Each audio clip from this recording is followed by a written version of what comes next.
9 out of 10 Jamaicans believe that parliamentarians should not get a salary increase. The data came from the RGR Gleaner Don Anderson polls, which surveyed 1,038 persons between February 8 and 18. It has a margin of error of plus or minus 3%. A member of parliament who is not a minister gets a salary of about $3.5 million every year. If you have a cabinet position, about $5.5 million. A junior minister gets about $4.8 million, and for senators, roughly $17,000 per sitting. But MPs say they have to fork out money to help constituents. Add that to constant travel back and forth, they feel they should get a raise. In January 2020, they stood united in calls for better pay.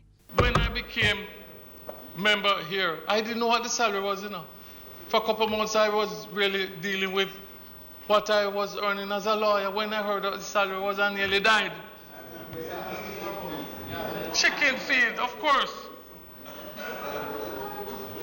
But the colleague told me that one opinion was twice times the salary that he used to get as minister. There needs to be a special category having regard to the loss of income that most of us, if not all of us, experience as a result of offering ourselves for service in this parliament. Every government refused to take that step to make the parliamentarians receive something out of fear. And we need to put fear behind us and do what is necessary so that parliamentarians can be compensated. So should parliamentarians be paid more? Interestingly, 8 out of every 10, nearly everybody, 80% of all persons interviewed said, no, we don't believe that you should be paying parliamentarians anymore. Only 12% agreed they should get more money, 4% did not know, and 3% not sure. Pollster Don Anderson referenced constituency polls which indicated that people complained about not seeing their MPs as well as their non-performance.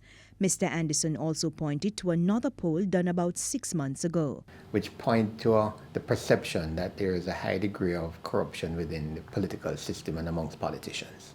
And therefore, I think when you look at that particular situation, we didn't draw a correlation for this particular survey, but against the background of that context, it is understandable that a large percentage, 80% of all persons, don't feel that parliamentarians should be paid more.